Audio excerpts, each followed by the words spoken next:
മകളെ, ജെറുസലേം വചന കൂടാരത്തിൽ നിന്നും 3 മിനിറ്റ് പ്രാർത്ഥനയ്ക്കായി ഇതാ നമ്മളെല്ലാം ഉണർന്നു കഴിഞ്ഞു.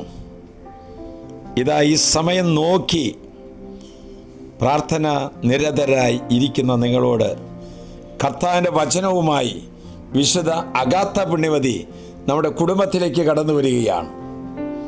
വിശുദ്ധ അഗാത്ത നമ്മൾ ചരിത്രം കേൾക്കുമ്പോൾ ഞെട്ടിപ്പോകും. അതുപോലൊരു സംഭവം നമ്മുടെ ഹൃദയത്തിനും ജീവിതത്തിനും വലിയ ഉന്മേഷം പകരുന്ന, ചൈതന്യം പകരുന്ന ഒരു നല്ല വിശുദ്ധ അഗാത്ത. വിശുദ്ധ പറയുകയാണ്, മത്തായിയുടെ സുവിശേഷം 5-ാം അധ്യായം 44-ാം തിരുവാക്യം, ഞാൻ നിങ്ങളോട് പറയുന്നു, ശത്രുക്കളെ സ്നേഹിക്കുവിൻ, നിങ്ങളെ പീഡിപ്പിക്കുന്നവർക്ക് വേണ്ടി പ്രാർത്ഥിക്കുവിൻ. സ്നേഹം തെളിയിക്കപ്പെടുന്നത് സഹനത്തിലൂടെയാണ്. അതിൻ്റെ ഉത്തമ മാതൃകയാണ് വിശുദ്ധ അഗാത്ത. വിശുദ്ധ അഗാത്ത ചെറുപ്പം മുതലേ കന്യക വ്രത വാഗ്ദാനം വഴി തന്നെ ദൈവത്തിന് സമർപ്പിച്ചവളാണ്.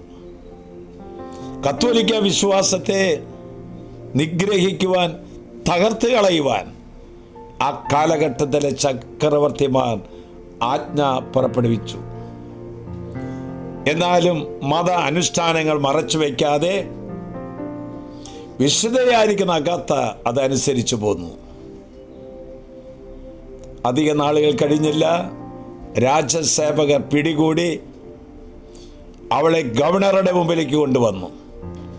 അന്നത്തെ ഗവർണർ കിൻഷ്യാനസ് അദ്ദേഹത്തിൻ്റെ മുമ്പിൽ ഹാജരാക്കി. അസാമാന്യമായ സൗന്ദര്യത്തിൽ അവൾക്കുണ്ടായിരുന്നു. അതിൽ ആ ഗവർണർ ആകർഷ്ടയായി. അവളെ വിവാഹം കഴിക്കാൻ കൊതിച്ചു, ആഗ്രഹിച്ചു. പക്ഷേ അത് നടന്നില്ല. അതിൻ്റെ ഫലമായിട്ട് പല വൃത്തികെട്ട സ്ത്രീകളെയും, പ്രോസ്റ്റിറ്റ്യൂട്ട് സ്ത്രീകളെയും അവിടെ മുമ്പിലേക്ക് അയച്ചു. അവൾ വഴങ്ങിയില്ല. അവൾ പറഞ്ഞു, ഞാൻ ക്രിസ്തുവിന് വേണ്ടി കന്യകയായി മരിക്കുക, അതാണ് എൻ്റെ തീരുമാനം.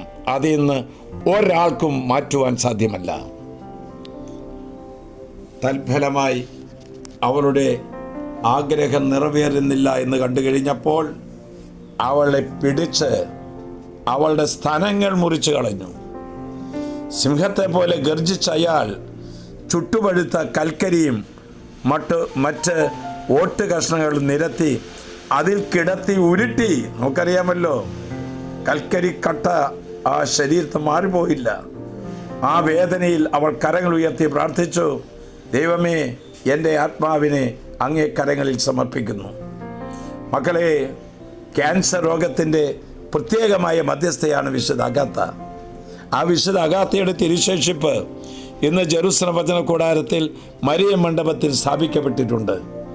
വളരെയേറെ രോഗശാന്തി ക്യാൻസർ രോഗികൾക്ക് അവിടെ നടക്കുന്നത് അറിയുന്നുണ്ട്. മകളെ, ലോക സുഖങ്ങളെ ത്യജിച്ചുകൊണ്ട് ദൈവസ്നേഹത്തിൽ വളർന്ന വിശുദ്ധ അഗാത്തയോട് നമുക്ക് പ്രാർത്ഥിക്കാം. ആശ്വാസപ്രദമായ രാത്രി, പ്രതീക്ഷാ നിർഭരമായ പ്രഭാതം, സൽപ്രവർത്തികൾ നിറഞ്ഞ ദിവസം നൽകി അവിടുന്ന് നമ്മെ അനുഗ്രഹിക്കട്ടെ. നമ്മുടെ കർത്താവ് യേശു മിശിഹായുടെ കൃപയും പിതാവായ ദൈവത്തിൻ്റെ സ്നേഹവും പരിശുദ്ധാത്മാവിന്റെ സഹവാസവും ഉണ്ടാകട്ടെ, ഇപ്പോഴും എപ്പോഴും എന്നേക്കും. ആമേൻ.